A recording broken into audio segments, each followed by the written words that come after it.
Welcome back to the Grindhouse Podcast. I am your host, Cheese Film. And I'm Hecubus. And this is our updated studio. Last week it was kind of barren, but this week I put a little bit more work into it, and I'm hoping you like it.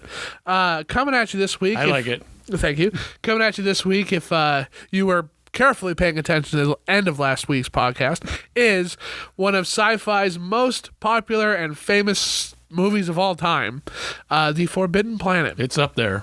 I think you have seen this movie referenced more times than you know if you haven't seen it, and we'll get into some of the things that I'm talking about here. But it is a movie from the 50s. It's 1953, I'm 56. 56.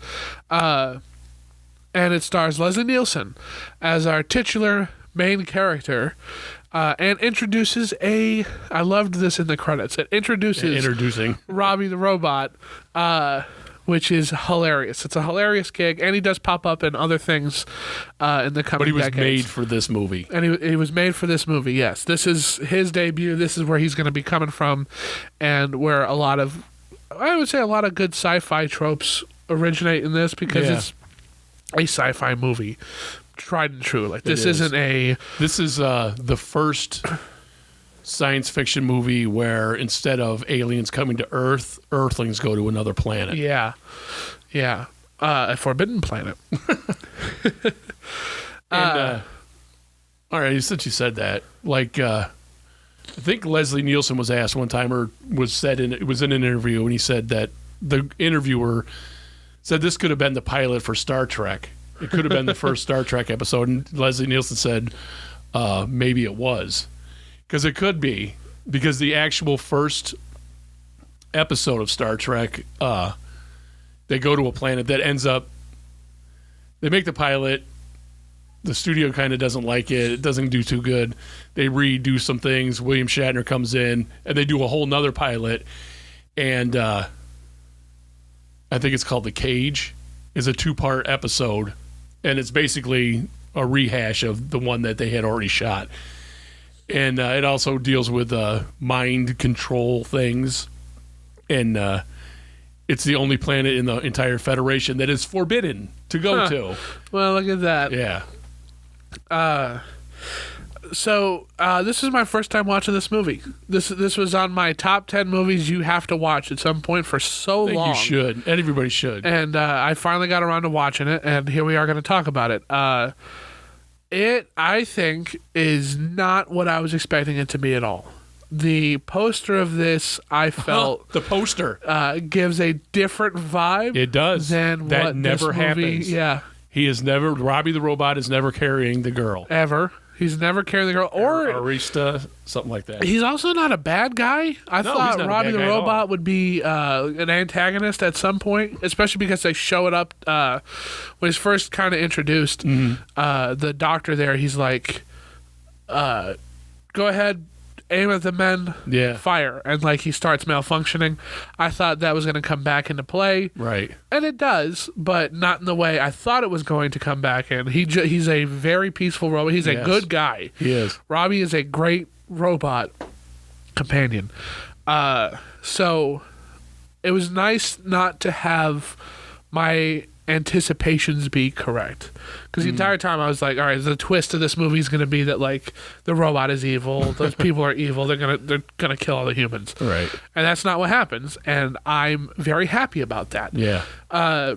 Especially being a movie that's so popular in a lot of different zeitgeists and everywhere for so long. I'm surprised this movie hasn't been spoiled for me in the slightest. Yeah, you only know about they come in a flying saucer, which I love. I love that they're too. in a flying saucer. Robbie the robot, and the id monsters are really the only things you ever see. And I didn't even hear about that. I didn't even know there was going to be a monster at the end of this at all. Yeah, wow, that is never had anything of this spoiled for me. I've seen the monster lots of times. I thought the id monster was going to be in it more when I first saw it when I was a kid. And he's not. The id monster, Randy, if you're looking at the pictures, it's that monster-looking thing. It's like a red outline thing. Yeah. I'm pulling it up now. And that was actually a couple of guys, or a guy from Disney animated that. And that's kind of why it looks Disney-y. It does. It looks I always thought Forbidden Planet was a Disney movie because of that until I saw it. And it's very cool, very fluid, everything. And it's funny you bring that up because I would have a double feature with this and a Disney sci-fi movie known as The Black Hole. Black Hole's good. Because these two, they feel like they could go together like this. Sure. They're both sci-fi adventure movies with a nice final climax. Yep. And they've got a lot of similar, well, not themes, but like just tones, I would say. Yeah, this one's thematically like Tempest by William Shakespeare, I guess. And The Black Hole was originally a disaster movie in space because they originally wrote it. It was called Space Station 1. And it was there was a rash of like airport movies and The Towering Inferno, all them. Yeah. And somebody's like, well, what if we had one in space? Had one in space. And that got reworked a bunch of times. Then Star Wars came out, and they're like, well, we're definitely going to put one in space now. Yeah. So what about this purple guy? That's the id monster. Yeah. What is an id monster? So... Go ahead. If I am understanding this correctly, it was created on the like negative impulses and feelings. What's the guy's name? Morbius. Morbius. They go to a planet. 20 years ago, there was a colony that went to the planet. Oh, it starts with an A. Area or Arster or something like that. Yeah. And Leslie Nelson and his crew are coming to check on him after 20 years. When they get there, there's only 2 people left. Yeah, it's a whole completely... All the colonists are gone. Barren. Turns out, like 1,000,000 years ago, or 1,000 centuries, he keeps saying, there was another race of people called the Krell. Yes, the Krell. Not the Krill from the Orville, but the Krell. And there's a 30-mile or a 20-mile square underground machine. It's a machine. Yeah, a very sophisticated machine. Right, and it can anything you think of when you plug it in. Our brains aren't designed for this. Only Morbius can do it. Well, yeah. And your id, there's according to Freud, I'm pretty sure it was Freud. It was either Freud or Jung. There's the ego, the superego, and the id. And the id in your psyche is the basest, most... It's the drive. The oldest part of your personality, like caveman-y. So when he puts that machine on, it makes a monster. Right. And the monster destroys they wanted to leave. And he didn't want to leave. So his subconscious and his id took over and made a monster that killed everybody. And it's cool that you never see it. Yeah. Obviously, there's most likely there's a budget reason. They did the sinking feat. This was a big budget movie for the time, though. And you can tell. Especially Don't for get me sci-fi. wrong. Like that, Robbie the Robot looks amazing. And was expensive. The planet looks amazing. It does. And the lab looks amazing. And everything about this looks really good. The underground stuff, all the Krell stuff looks really cool. And there's something I was thinking about watching this movie. It's all shot in wide shots. Yeah. There's not like a single close-up Yeah, at they're all. medium because the id monster, it takes up a lot of the screen. Yeah, but the shot is still wide. Like, I think it was Panavision. Yeah, and they wanted you to see it all. Yeah. And this, I bet at the time when this came out in movie theaters, this would have been the spectacle to see. This would have been what you're going to see. The drive-through. This is what you're going to see on the weekends. Yeah. This was the must-see film of 1956. Science fiction was mainly regulated to kids. Yeah. It was not taken seriously at all. And when they made it, they took it seriously, put all the money into it, and they reaped the benefits of that. Man, I'm glad they did, because I don't think this movie. I wouldn't say this is a kid's movie. I wouldn't either. It's not like Buckaroo Banzai or Flash Gordon. No, it's not flashy at all. The thing. It's heady. Yeah, it's hard sci-fi. It's science fiction. It's not fantasy Sci-fi. It's or even action. There's not a lot of there's there's not a lot going on. Right. They're just investigating what's happening here because there should be a whole bunch colony of people here, and there's not. There's a pretty lady and all these men who've been trapped in a UFO for the however long it took to get here. I think it was a few weeks. It wasn't very long. They all see her and they instantly start gooning over her. But that's another thing. Being the first movie where we go to another planet, they didn't really know what to do. No. And that's why it's ridiculous. Everybody has a futuristic sci-fi uniform on. And then the cook has an apron, and they can make things out of nothing. Yeah. But they have a cook on board, and he's like a stereotypical, like if you were going to watch a World War II Navy movie or a submarine movie. Like MASH. Yeah. Is the cook. Yeah, he's a dope. He makes Robbie get him liquor. Yeah, a lot of it, too. Yeah, a lot of it. So when you guys say colony, you mean like a literal colony? Yeah, like pilgrims. Yeah, exactly. So, and you see this a lot in other sci-fi stuff where you are going to populate this planet. Whoever you're bringing, you're not coming back to Earth. That's your new home. And I don't know if this is the first one to kind of do that, but it's the oldest one I've seen to do that, and I know it's been replicated, especially in Doctor Who. What do you mean, the colony stuff? Yeah, humans going to a planet. It is the first one. Yeah, this is the first one. Yeah. Well, then look at that. And it's nice. It's cool to see because it's a trope that would follow through. I just got done reading a book called. It's the third in a series. It's called The Toll, where it's set in the future, and you've got this AI thing, and it's sending people out to colonize these other planets like Mars and the Moon. So, and that book was written 2 or 3 years back. This movie was made in '56, right. And that same idea is being reused here, and it's. I think it's interesting as hell to study that. Like, that is such a heavy topic on the human experience that we are colonizers, we are explorers. Right, and that we have not done that yet. Yeah. So it's all speculation. Exactly. And they're talking about doing it on Mars. Mm-hmm. There's people gearing up to be the first colonists on Mars. Yeah, they had a thing where you applied to be one of them people, and they said you're not coming back. No. And somebody got on there. It's a woman with kids, and she's just going to abandon her whole family and go to Mars if they do it. But yeah, I mean, so it's just human nature. There's another thing about the movie. If you notice, because the credits are at the beginning. Yep. It says astral tonalities or something like that, and a couple did it.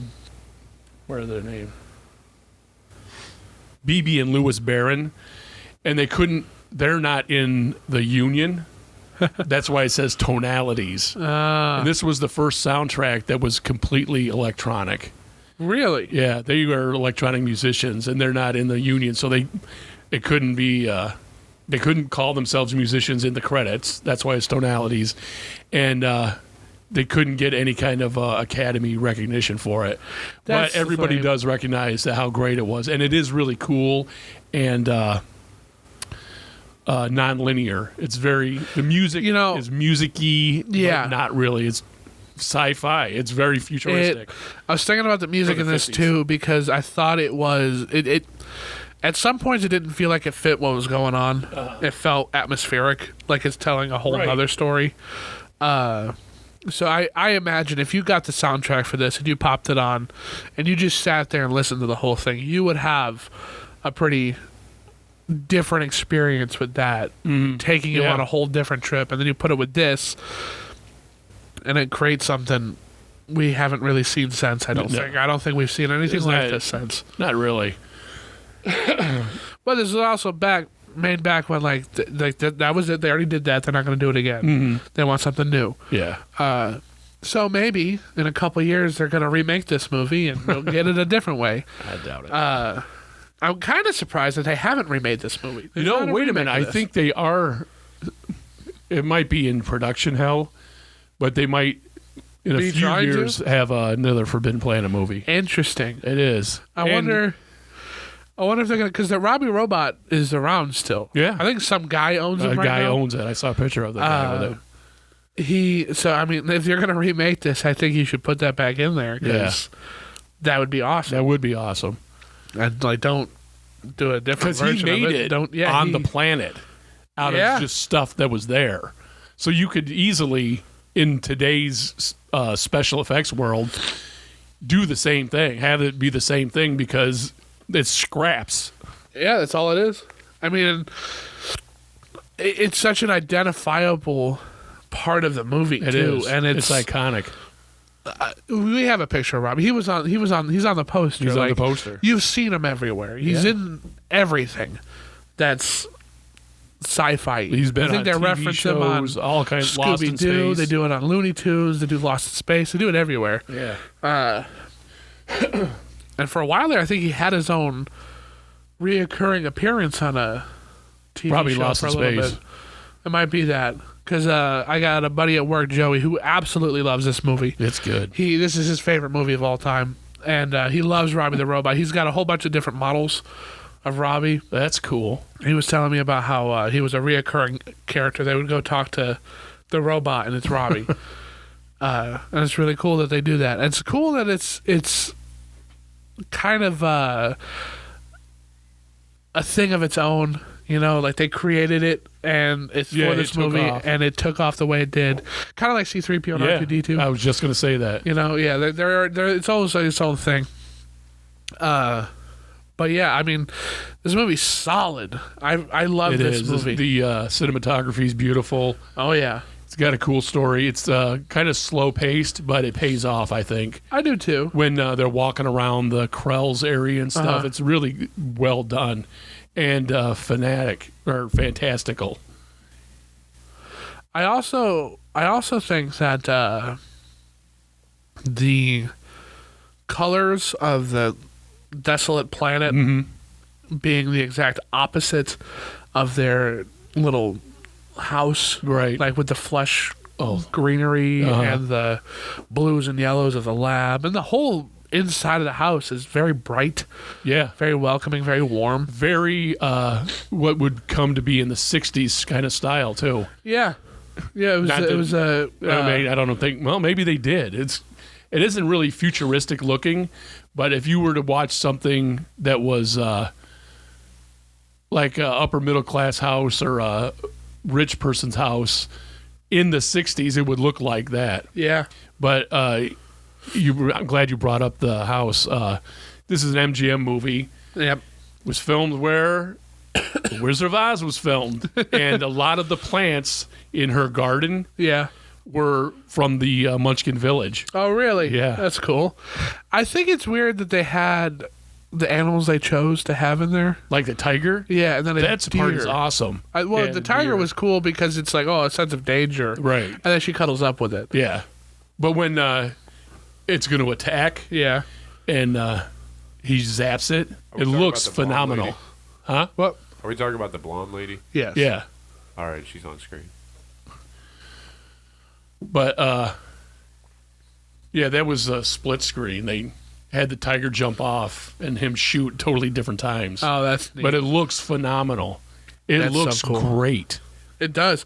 And, for being a movie in the 60s, the 50s, the special effects in this really have aged pretty well. They're not, like, to today's standards, but they hold up in what you... Like, like, when you watch the original Planet of the Apes, like, you see the monkey, you're like, oh, my God, that's a man in a suit. Mm-hmm. But by the end of it, you're not looking at a man in a suit. You're looking at... Yeah, none of this stuff really takes you out of the story at all. Like, once you're introduced to it, you're like, oh, okay. And then by the time that monster shows up, you're like, yeah, that's exactly what I'm seeing. Right. Like, it's it's got such a good hook, and it keeps your attention and pace so well that you don't even really... It goes over your head, in my opinion. You know what I think is funny, too? You said hook. They...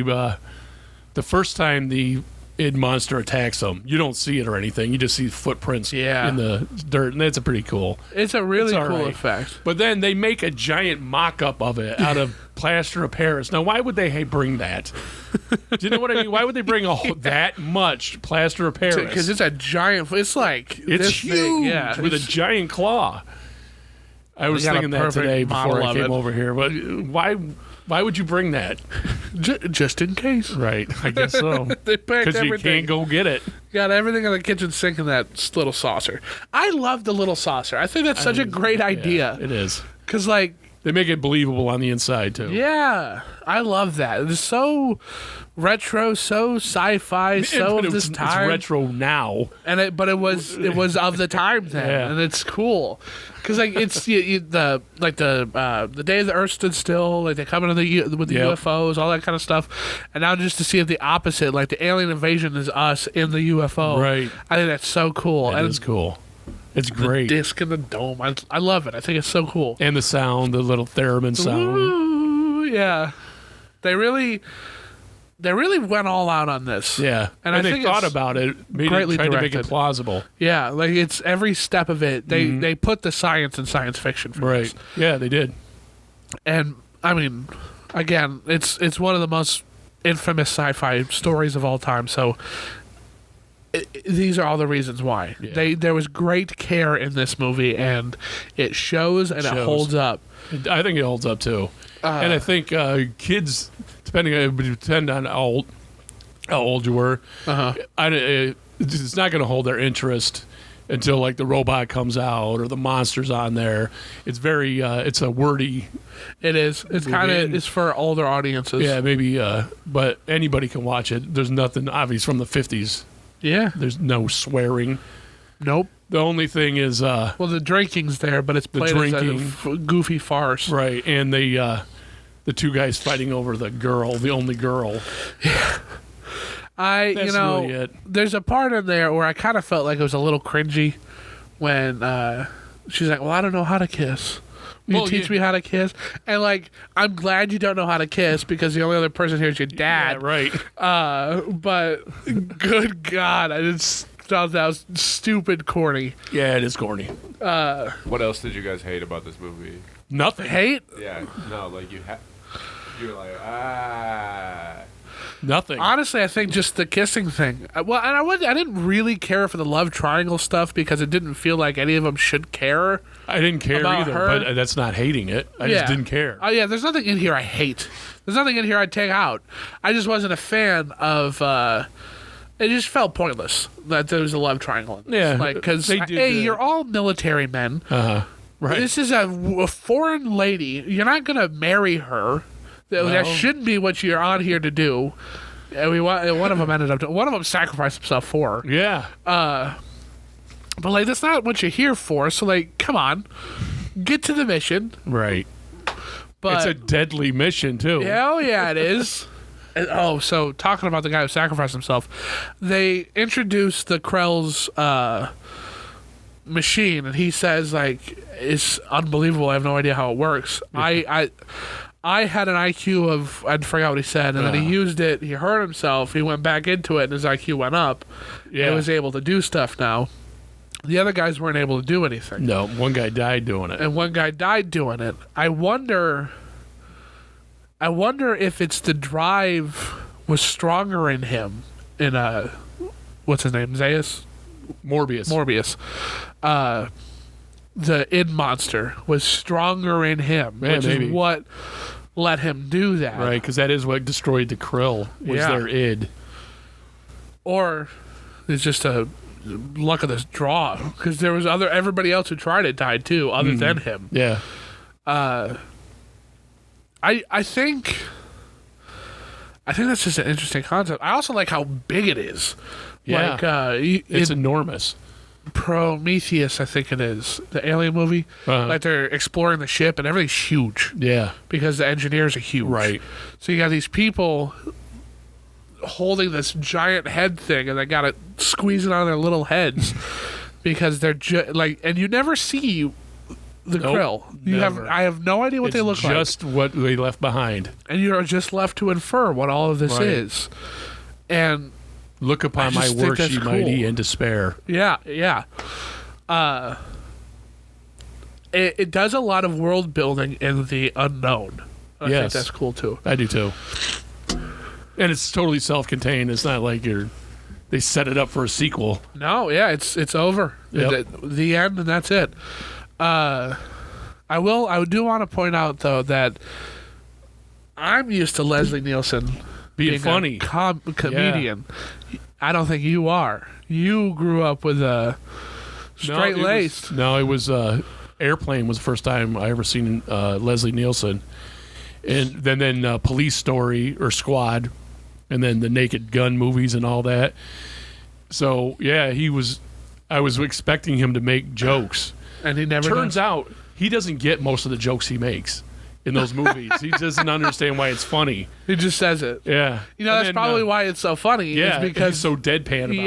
Yeah, that's hilarious. But he was also in a movie about I think it was a miniseries on TV, and he played General Groves from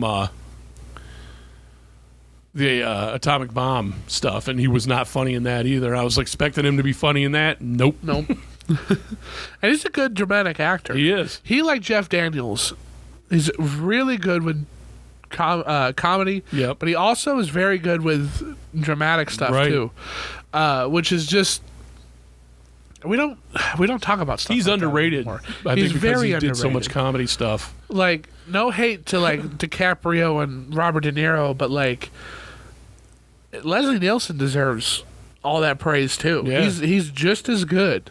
Wow. He's damn good. Well, yeah, okay. He might not be just as good as DiCaprio. DiCaprio's probably as best as it gets. But I think he's great. I think he's a great actor. Yeah, and he's a great actor. I'm excited to watch more of his movies because he's just that good. Yeah. And I brought this up a little bit earlier, and it's cool that this whole movie is shot in such a wide angle. And you don't see stuff like that ever. You don't see anything like this. Yeah, it's kind of expensive, I guess. I was watching the Lawrence of Arabia thing, and it isn't easy to shoot on that. And usually they shoot it one way and then beef it up to that.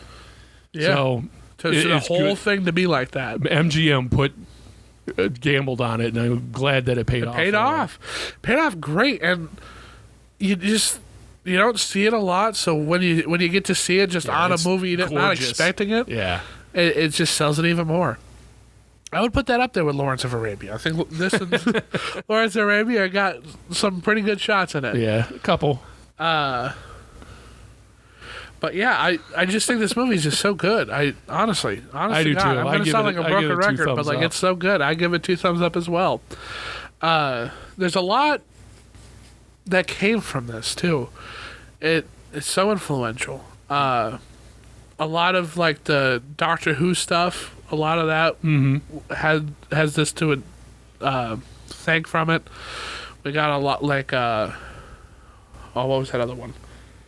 Other sci-fi shows have a lot. Star Trek, Battlestar Galactica. They all got similar things from this. And it's also just a good exploration movie too. Like just guys setting out into the unknown. Yep. It's a good story. And it looks fabulous. Yeah. It's so good. If you haven't seen it, I would definitely check it out because it's worth the watch. It's worth the watch in every way. And honestly, if I watched it on Tubi, I own it physically, but right now everything's packed away.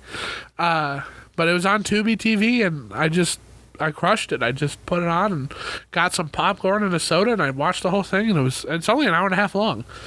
Yeah, like it's not very long, and it's well paced. I earlier said it's kind of wordy and slow, but you stay engaged the whole time. You do.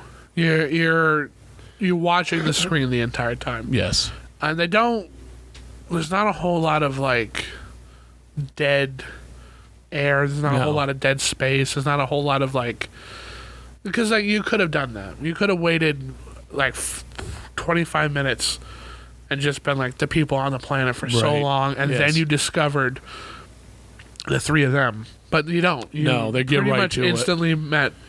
I was recently watched a review of that new Crow movie. Yeah. And they said, like, for the first hour, that's what they do. Instead of getting right to it like the 90s one kind of does. And this does.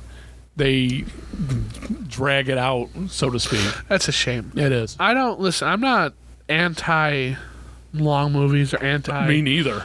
Not by a long stuff shot. like that. But, like, I mean, if there's got to come a point where, like, especially if what you're doing isn't going to have anything to do with the rest of the movie. Right. Like, Alien's a very slow-paced movie, too. It is. And there's a big chunk of it that you could cut out, but it all goes somewhere. Right. You know, and it builds on everything. Every moment is anticipation as to what's coming next, and then when it starts coming, the movie. Look out! Yeah, it's on. A whole nother. It's like kicking up the fourth gear. Yeah, this one unravels kind of like a mystery. Yeah, it's more mystery. I was thinking that too. Like it's like a what happened here. Mm-hmm. What's going on? And then Morbius is kind of. He feeds them information a little bit at a time until they start taking it because they're military. Yeah. Like, I don't got time for this crap. And he's kind of, I wouldn't say he's a villain. No, he's not a villain. No, but he isn't aware of what he did until it's too late. Right. He's like an accidental villain. Right. He's not villainous, but he's the bad guy. Right. And even when he's like, hey, what you did is what happened, he's not like, oh, well, then I'm going to kill you all anyway. Right. He deals with it, and that's something that you could have easily turned into I killed him on purpose. Yeah, and you don't. He's a human, right?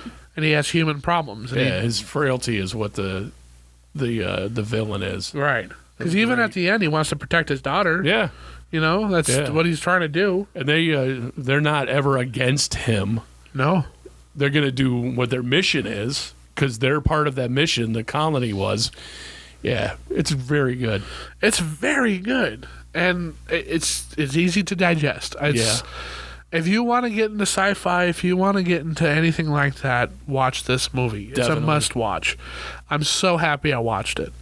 It's worth every second of time you can dedicate to it. I don't know if I have anything else to say about it. Give it 2 thumbs up. I also give it 2 thumbs up. And that id monster does not disappoint. It doesn't. It's really good. Yeah. And there's one more thing I'd like to talk about. What are you wearing? Oh. What is that? What is that on your chest? It's part of our merch. Look at that. And we'll probably put a link in the description. I put it on everywhere. I put it on Facebook, everything. This isn't the only style we have, and it's also not the only color. Mm-hmm. And there's also mugs. I didn't get one. I only got a shirt today. And next week. And you too can wear official Grindhouse podcast. Be part merchandise. of the cool kids. It looks good on you. It looks good on you too. And it's heavy cotton. This is a quality shirt. It's a very Yeah, this is and the color came out really great on it. Yeah, I think it came out really nice. I like it. Solid shirt. And it's very comfortable to wear too. Oh yeah. Lots of different colors, 3 different styles, 4. And the more we do behind the scenes, the more we'll be getting out to you too. If you liked the video, please hit that subscribe button and share it with everybody you know. If you didn't like it, hit the like button and share it with everybody you know. Yeah. Also, comment down below. We want to know what you thought of this movie. We want to know what you think about this podcast. We want to hear from you. You are our community. Let's hear from you. We are on Twitter, TikTok, Facebook. We have our Spotify, iHeartRadio, Apple. Literally anywhere you watch podcasts or listen to podcasts, we're there. We're everywhere. You can't escape us. We're like the id monster. And if you reach out, you go to www.thegrindhousepodcast.com. You can send us your own reviews. You can send us requests for movies, and we will do them. Mm-hmm. You can send us. This is a great way to get in contact with us. But we're also on Twitter. That's a great way to get in contact with us too. And on Facebook, you can also contact us there as well. We post on TikTok if you're there. But yeah, we are Grindhouse, and we are The dreamers of dreams. That's a good way to end it. Thank you so much. See you next week. Cheese film out.